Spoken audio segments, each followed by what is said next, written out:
श्री मार्कंडेय जी बोले, जयंती मंगला काली भद्रकाली कपालिनी दुर्गा क्षमा शिवा धात्री स्वाहा आदि देवियों को मेरा नमस्कार हो। हे चामुंडे देवी, समस्त प्राणियों के दुख का निवारण करने वाली आपकी जय हो। हे सर्वव्यापक देवी कालरात्रि आपकी जय हो। मधु तथा कैटभ दैत्यों का दलन करने वाली ब्रह्मा जी को वर देने वाली आपको नमस्कार हो। हे देवी, आप मुझे सुंदर रूप जय यश दो तथा काम क्रोध आदि शत्रुओं का नाश करो। महिषासुर का नाश करने वाली भक्तों की सुखदाता देवी जी को नमस्कार हो। मुझे रूप दो, जय दो, यश दो, शत्रुओं का नाश करो। हे रक्त बीज का वध करने वाली देवी और चंड मुंड असुरों का विनाश करने वाली माता, मुझे सुंदर रूप दो, जय दो, यश दो, शत्रुओं का वध करो। हे शुंभ निशुंभ धुमाक्ष नामी दैत्यों का मदन मर्दन करने वाली, मुझे रूप दो, शत्रुओं का नाश करो। आपका रूप तथा चरित्र आचित्य है, सभी शत्रुओं का आप ही नाश करने वाली हो। मुझे रूप दो, जय दो, यश दो, शत्रुओं का संहार करो। हे पाप नाशक चंडिके, सर्वदा भक्ति पूर्वक आपके चरणों में मस्तक झुकाते हैं, उन्हें रूप दो, जय दो, यश दो, शत्रुओं का नाश करो। हे सभी व्याधियों का नाश करने वाली चंडिके, जो आपकी भक्ति पूर्वक स्तुति करते हैं, उन्हें रूप दो, जय दो, यश दो, शत्रुओं का नाश करो। हे चंडिके, जो निरंतर आपकी भक्ति अर्चना करते हैं, उन्हें रूप दो, जय दो, यश दो, शत्रुओं का नाश करो। हे देवी जी, आप मुझे सौभाग्य, आरोग्य और परम सुख दो।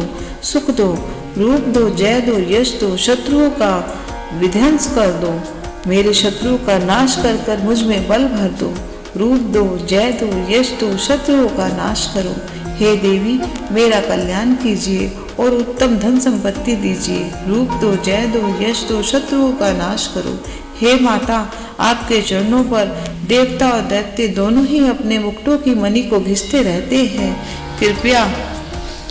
कृपा कीजिए, मुझे रूप दो, जय दो, यश दो, शत्रुओं का नाश करो। हे मातेश्वरी, अपने भक्तों को विद्यावान, यशवान, लक्ष्मीवान करो। रूप दो, जय दो, यश दो, शत्रुओं का नाश करो। बड़े बड़े अभिमानी दैत्यों के अभिमान चूर्ण करने वाली चंडिका, मैं आपको प्रणाम करती हूँ। मुझे रूप दो, जय दो, यश दो, वैरियों का नाश करो। हे चार भुजाओं वाली माता, चतुर्मुख ब्रह्मा जी आपकी स्तुति करते हो। हे परमेश्वरी, रूप दो, जय दो, यश दो, वैरियों को विध्वंस करो। हे मातेश्वरी, विष्णु भगवान आपकी निरंतर भक्ति पूर्वक स्तुति करते हैं। मुझे रूप दो, जय दो, वैरियों का विध्वंस करो। श्री पार्वती के पति महादेव जी से संयुक्त हे परमेश्वरी, रूप दो, जय दो, यश दो, शत्रुओं का नाश करो। इंद्र देवता से पूजित हे परमेश्वरी, रूप दो, जय दो, यश दो, वैरियों का नाश करो।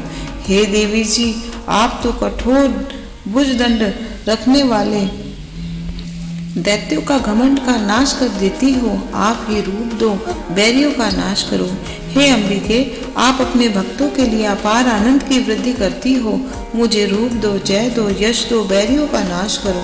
हे मातेश्वरी जी, आप मुझे वह पत्नी प्रदान करो जो मेरी इच्छाओं के अनुकूल हो और इस भयंकर संसार रूपी समुद्र से मुझे तारने वाली हो।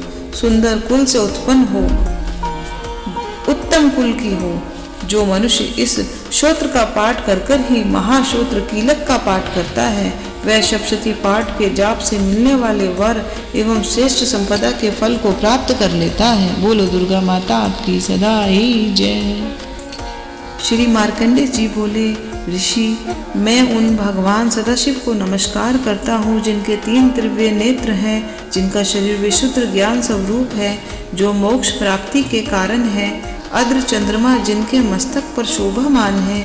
मंत्रों के श्राप एवं उत्कीलन आदि को समझकर पाठ करने वाला मनुष्य मोक्ष पा लेता है, अतः इसका ज्ञान होना आवश्यक है। सब उचंड आदि वस्तुएं इसी श्रोत्र द्वारा पाठ कर कर सिद्ध होती हैं, और जो इस श्रोत्र का पाठ कर कर सप्तशती के पाठ मात्र से स्तुति करते हैं, उन्हें देवी जी सिद्ध हो जाती हैं। उचंड आदि प्रयोग में उन मनुष्य को मंत्र, औषधि आदि किसी अन्य साधन की आवश्यकता नहीं पड़ती है। बिना जाप के ही सभी उचंड आदि सिद्ध हो जाते हैं। क्या समस्त उचंड आदि इसी से सिद्ध हो जाते हैं। इस प्रकार की लोगों को शंका हुई। तब उस शंका का निवारण के लिए सदाशिव ने लोगों को बुलाकर आज्ञा दी कि हाँ, यह सब सिद्धियां देने वाला शुभ श्रोत्र है। उस चंडिका श्रोत्र को भगवान सदाशिव ने गुप्त कर दिया।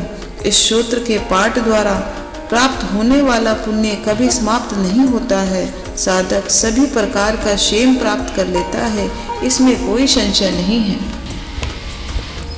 कृष्ण पक्ष की चतुर्दशी तथा अष्टमी के दिन एकाग्र होकर जो अपना सब कुछ भगवती को अर्पण कर देता है और फिर प्रसाद रूपेण ग्रहण कर लेता है, उस पर भगवती प्रसन्न होती है, अन्यथा नहीं। इसी रूप के कीलक द्वारा महादेव जी ने इसे भी कीलन कर दिया है। इसके द्वारा जो सप्तशती को निष्कीलन कर कर स्पष्ट होकर नित्य पाठ करता है, वह सिद्ध हो जाता है। देवी जी का गण वे गंधर्व होता है। वह कहीं भी घूम रहा हो, उसे कोई भय नहीं होता है, ना उसे अकाल मृत्यु आती है। देहांत होने पर वह मोक्ष को पाता है। इसीलिए इस कीलक श्रोत्र को समझकर तथा उसका उत्कीलन कर कर पाठ करना उचित है।